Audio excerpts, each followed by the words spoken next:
네, 안녕하세요. 리플 원정대 구독자 여러분. 좀 시장이 조금씩 반등이 일어나고 있는 와중에 XRP와 리플이 맞대고 있는 네 가지 전장이라는 주제로 한번 준비를 해봤습니다. 많은 분들이 이미 알고 계시는 것일 수도 있겠지만은 제가 한번 XRP 그리고 리플사가 어떤 영역에서 사업을 전개를 하고 있는지, 그리고 XRP가 어떤 유틸리티를 가지고 있는지 이런 것들을 한번 정리를 해봤는데요. 첫 번째로는 이제 가장 많이 알고 계시는 국경 간 결제와 송금 영역입니다. 이거 같은 경우에는 XRP가 이 브릿지 자산으로서 이 국경 간 결제에 있어서 어떤 정산 매개체 역할을 하는 그런 통화가 이제 XRP라고 볼 수 있고, 이것을 하는 서비스 이름이 이제 리플 페이먼트라고 이제 여러분들이 많이들 알고 계실 겁니다. 이 영역에서의 대표적인 경쟁자 같은 경우에는 이제 스텔라 루멘, 그다음에 솔라나, 그리고 이제 전통 금융 시스템 같은 경우에는 스위프트가 자리매김하고 있는 그런 상황인 것이죠.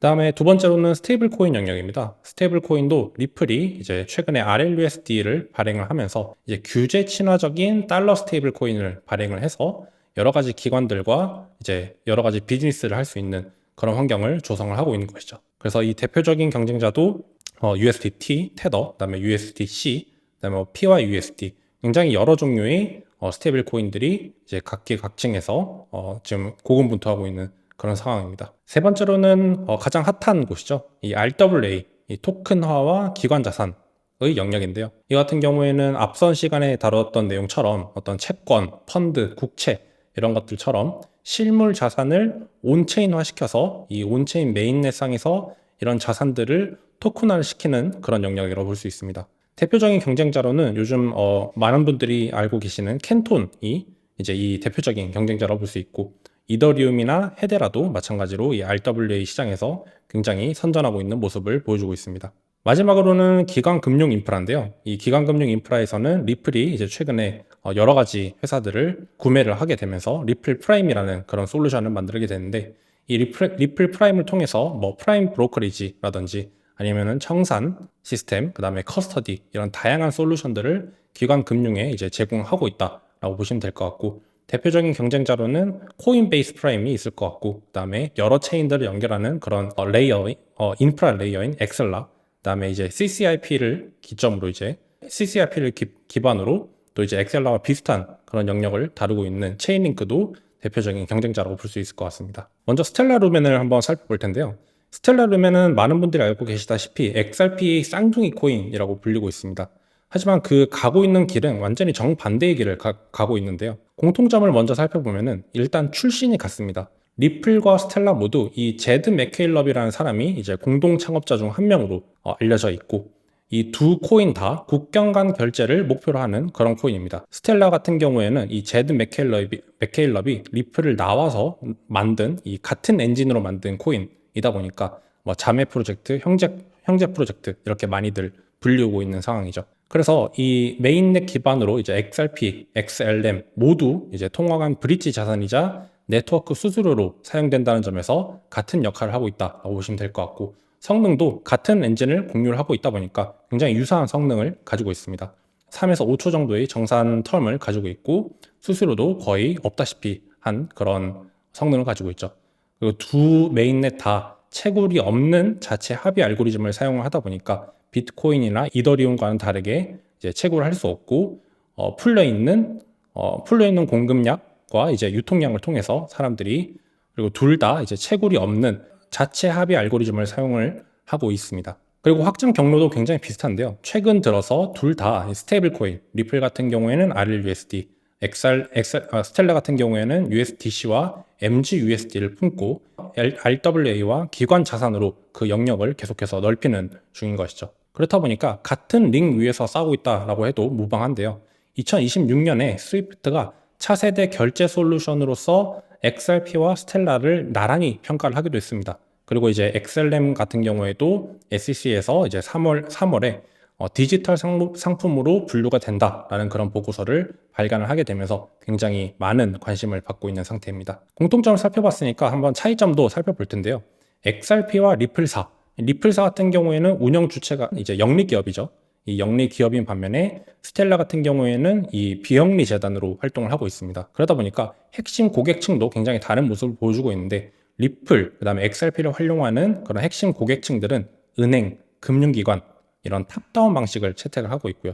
스텔라 같은 경우에는 개인, 언더뱅크드, 이 언더뱅크드는 이제 금융 인프라를 잘 누리지 못하는 그런 제3국의 그런 사람들, 제3국에 포함되어 있는 그런 사람들을 말하는데, 이런 사람들을 핵심 고객으로 가지고 있는 것이 특징입니다.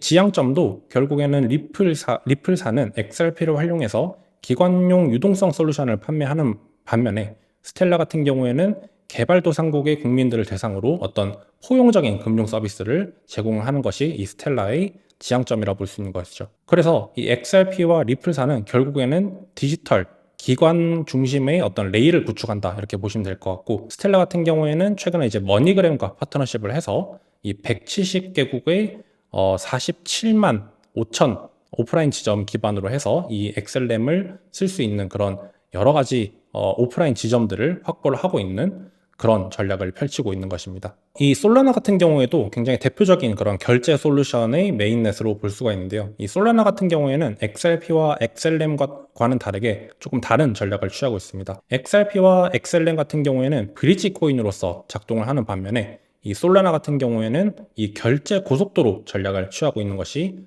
특징입니다. 그래서 솔라나는 이 XRP와 XLM이 어떤 브릿지 역할을 한다, 이런 식으로 이제 포지셔닝을 하는 반면에, 스테이블 코인이 달리는 고속도로, 이 결제 레일이라고 표현을 하는데, 이 고속도로 자체가 되는 그런 전략을 취하고 있습니다. 그렇다 보니까 가치 전송을 솔라나 코인이 아니라 어떤 USDC나 뭐 PYUSD 같은 여러 가지 스테이블 코인이 솔라나 메인넷 위에서 그런 모습을 볼 수가 있는 것이죠. 이게 이 솔라나 같은 경우에는 굉장히 이제 이 퍼포먼스에 많이 집중했다 보니까 초고속, 초저수수료, 그다음에 높은 처리량을 자랑하고 있습니다. 그렇다 보니까 대량 결제를 백엔드에서 처리하기가 굉장히 적합하다 보니까 거대 결제사들, 금융기관들이 이 솔라나 메인넷 위에서 직접 정산하기 시작을 했던 것이죠. 그래서 이 솔라나 솔루션을 이제 사용하고 있는 그런 기관들을 한번 살펴보면은, 대표적으로 이제 비자가 있습니다. 이 미국 은행이 이 비자 거래를 이제 솔라나 위에서 USDC로 정산하는 그런 서비스들이 굉장히 많이 늘어나고 있는데, 이 미국의 발행 매입사가 스테이블 코인으로 정산하는 최초 사례를 만든 게 또 솔라나입니다. 그래서 이제 이 비자의 스테이블 코인 정산 규모는 거의 연에 한 35억 달러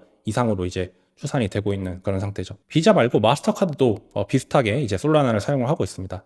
이 솔라나 개발자 플랫폼에 이 마스터카드가 합류를 해서 이 스테이블 코인 정산을 어떻게 할 수 있는지, 이런 것들을 지속적으로 탐색을 하는 그런 과정 중에 있고요. 이 마스터카드가 가지고 있는 200개국의 이 37억 장의 카드 기반으로 이 솔라나를 사용을 하겠다라는 그런 전략을 취하고 있습니다. 이 외에도 대표적으로 이제 뭐 페이팔이라든지 스트라이프라든지 뭐 월드페이라든지 다양한 금융 결제 기관들이 단순 파일럿 형태가 아니라 실제 결제가 라이브로 돌아가고 있는 것이 이 솔라나의 특징인 것입니다. 네, 두 번째 전장입니다. 이 스테이블 코인인데요. 제가 이 대표적인 주자들을 한 번씩 가져와 봤습니다. 사실 이제 저번에 한번 다뤘던 내용이긴 한데요. 한번 다시 갖고 와 봤습니다. 이 RLUSD와 USDC를 비교를 하게 될 텐데, 같은 1달러지만 이 RLUSD와 USDC가 지향하는 바는 굉장히 상반된 모습을 보이고 있습니다. RLUSD 같은 경우에는 이 규제기관 감독 기반의 신뢰로 이제 신뢰 기반을 형성했다면은, USDC 같은 경우에는 이미 시장에서 많이 쓰이고 있는 어떤 시장과 공시 기반의 신뢰를 이제 기반으로 보여주고 있다라고 보시면 될 것 같고요. 설계 철학 같은 경우에도 RLUSD는 철저하게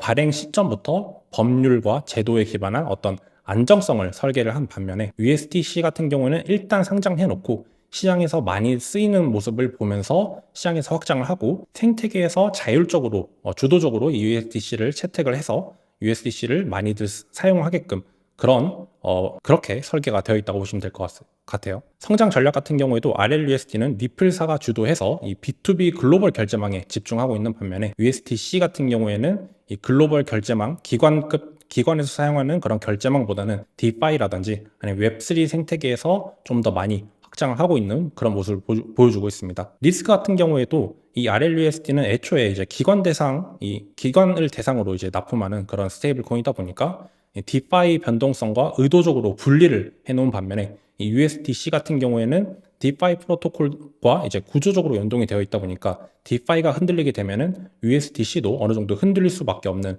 그런 구조를 가지고 있는 것이죠. 핵심 가치는 결국에는 RLUSD는 자본을 보존하고 예측 가능성을 높이고 기관 친화적인 그런 설계를 한 반면에 USDC는 그와 반대로 유동성을 먼저 확대를 하고 사람들이 많이들 쓸 수 있는 그런 범용성을 또 확보를 한 다음에 그 이후에 확장성을 고려를 하고 있는 그런 모습을 보여주고 있습니다. RLUSD 같은 경우에는 철저하게 이 다른 전략을 띄고 있습니다. 제가 이제 솔라나 같은 경우는 대표적인 USDC를 사용하는 그런 메인넷이다 보니까 가져와 봤는데요. 이 솔라나 진영 같은 경우에는 뭐 웨스턴 유니온 혹은 이제 앵커리지 디지털 이런 것들과 협력을 해서 솔라나 기반의 스테이블 코인, 뭐 USDC, USDPT 이런 것들을 활용해서 이 글로벌 송금 카드를 발표를 한 바가 있고, 리플 진영 같은 경우에는 마스터카드, 그다음에 웹뱅크, 제미나이 이런 것들과 협력을 해서 RLUSD를 활용한 신용카드를 발표를 한 바 있습니다. 근데 이 파트너십 성격을 보면은 조금 차이가 나는데요. 솔라나 같은 경우 이 파트너사인 웨스턴 유니온 같은 경우에는 이 송금 서비스의 거인입니다. 반면에 이제 리플의 파트너인 마스터카드는 이제 결제 인프라 그 자체다 보니까 파트너십에 포함된 이 웹뱅크, 이런 미국 규제 은행 이런 것들과 협업을 해서 이 파트너의 시가총액과 업계 내 위치에서 타겟 시장이 다르다는 점을 우리는 분명히 알 수가 있는 것이죠. 그리고 공략하는 시장 자체도 솔라나 카드가 어떤 리테일, 소매 결제에 집중한 반면에 RLUSD는 기관 혹은 이제 B2B 정산 이런 어떤 인프라 영역을 목표로 하는 그런 시장을 공략을 하고 있다라고 보시면 될 것 같습니다. 세 번째입니다. 세 번째는 이제 RWA 전장인데요. 여러분들 최근에 캔톤 프로젝트에 대해서 많이들 들어보셨을 것 같아요. 이 캔톤 같은 경우에는 이 RWA를 정주둔해서 나온 그런 메인넷이라 보시면 될 것 같은데, 이 워낙에 RWA가 기관 중심으로 돌아가다 보니까 이 기관의 이 RWA 진입 관문이 이 퍼포먼스, 즉 메인넷의 어떤 속도 측면이 아니라 프라이버시에 굉장히 집중되어 있다는 그런 모습을 발견할 수가 있습니다. 그렇다 보니까 기관들이 어느 정도 퍼블릭한 체인에서 자산을 배포하기에는 조금 부담을 가지고 있는 그런 상황인데요. 내 정보를 지켜주지 못한다면 블록체인에서 아무것도 못한다라는 게 이런 금융기관, 그 다음에 대형 은행들의 본심이라고 볼 수 있겠습니다. 그러다 보니까 이 캔톤이 이를 태생부터 풀도록 설계가 되어 있고, 결국에는 거래 당사자만 이 관련된 부분을 볼 수 있는 그런 이제 프라이버시 구조를 만들었다 보니까 DTCC라든지 JP모건, 골드만삭스 같은 어떤 월스트리트 핵심 기관을 먼저 확보를 할 수 있었던 그런 포지셔닝이 되는 것이죠. 그래서 차이점을 한번 살펴보면은 XRP 레저 같은 경우에는 원장 설계를 공개 원장으로 설계를 해놨고, 그다음에 허가, 컴플라이언스 기능들을 추가를 했다면은 캔톤 같은 경우에는 처음부터 프라이버시 보존을 정주둔해서 나온 그런 설계를 가져온 것입니다. 그리고 데이터 노출 같은 경우에는 XRP 레저는 퍼블릭 원장이다 보니까 투명하고 선택적 자격 증명만 공개되는 반면에 캔톤 같은 경우에는 거래 당사자만 관련된 부분만 열람할 수 있는 그런 프라이버시 구조를 띄고 있다고 보시면 될 것 같아요. 대표 채택 같은 경우에는 RLUSD를 연계를 해서 XRP 레저 같은 경우에는 이제 뭐 오픈에덴이라든지 뭐 버르트라든지 이런 것들이 이제 채택을 한 반면에 캔톤 같은 경우는 좀 더 큰 DTCC 국채, 그다음에 JP 모건의 토크나 예금, 그다음에 골드만삭스의 채권, 머니마켓 펀드, 브로드리지의 어떤 레포, 채권을 1일 4천억 달러 이상 정산을 하는 등 굉장히 대규모 채택이 이루어지고 있는 곳이 이제 캔톤이라고 볼 수 있겠습니다. 규모 같은 경우는 XRP 레저는 이제 글로벌 RWA에서 상위 11위권에 이제 놓여져 있고 굉장히 빠르게 성장을 하고 있습니다만, 캔톤 같은 경우에는 1일 약 3,500억 달러 이상 정산하고 있고 700개 이상의 생태계 참여자가 있다 보니까 XRP 레저보다는 훨씬 더 큰 규모를 자랑하고 있습니다.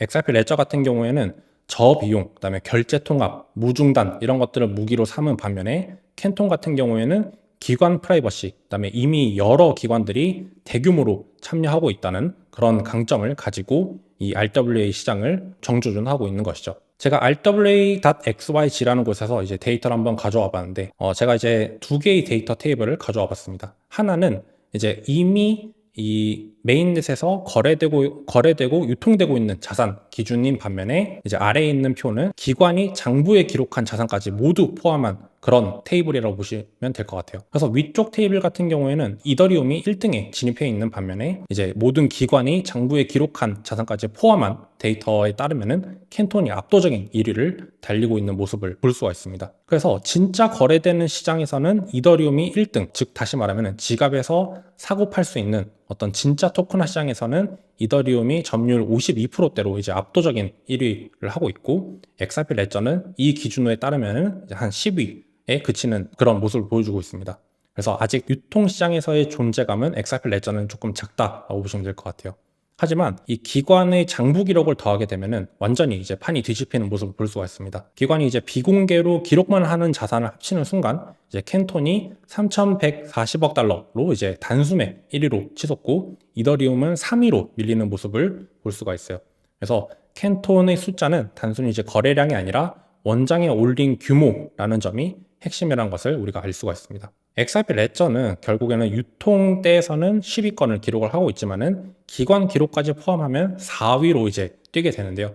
이 XRP도 이 캔톤과 마찬가지로 RWA 시장에서 시장 유통이 아니라 기관 인프라 쪽에 쏠려 있다 보니까 이 XRP 레저와 캔톤이 이 정면 충돌하는 그런 전장이라고 볼 수가 있겠습니다.